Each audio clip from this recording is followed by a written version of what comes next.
আসসালামু আলাইকুম ফার্মস বিডির পক্ষ থেকে আপনাকে স্বাগতম। এখন আপনারা ভিডিওতে যে বিষয় নিয়ে আলোচনা করা হবে সেই বিষয়টি হলো ভাংরি বা ফুড চাষ পদ্ধতি নিয়ে এই ভিডিওতে আলোচনা করা হবে। আমার এই ভিডিওটি যদি আপনাদের একটু ভালো লেগে থাকে তাহলে প্লিজ লাইক, শেয়ার, কমেন্ট এবং সাবস্ক্রাইব করবেন। আপনাদের কোনো বিষয়ে যদি প্রশ্ন থাকে তাহলে আমাকে কমেন্ট করবেন। আমি আপনাদের পরবর্তী ভিডিওতে সেই বিষয়ে জানিয়ে দেব।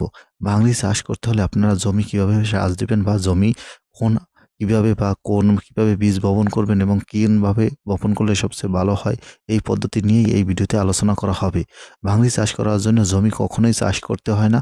জমিতে গর্ত করে ৪ হাত দূরত্বে গর্ত করতে হবে এবং এই গর্তের মধ্যে ২ থেকে ৩টি বা সর্বোচ্চ ৪টি বীজ রাখতে হবে। এভাবে যদি আপনারা বীজ বপন করেন তাহলে দেখেন এই গাছটিতে অতিরিক্ত গাছ হয়ে যাওয়ার কারণে গোড়ায় অতিরিক্ত পাতা দেখা যাচ্ছে এবং গাছ ছড়াচ্ছে কম, কিন্তু তারপর গাছের কন্ডিশন মোটামুটি ভালো আছে, রোগবালাই মুক্ত।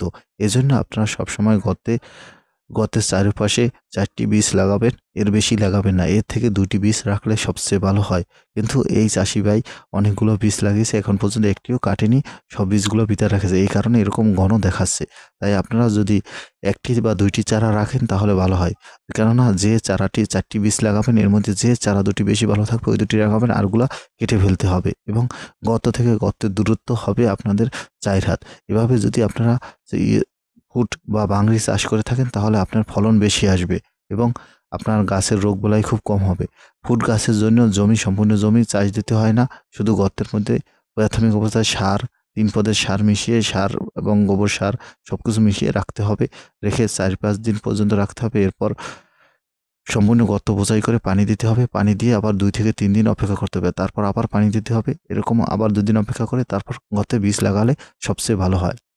যদি আপনারা চারা তৈরি করে গর্তে চারা লাগান তাহলে আপনার ফলন ভালো হবে না। আমার ভিডিওটি ভালো লাগলে প্লিজ সাবস্ক্রাইব।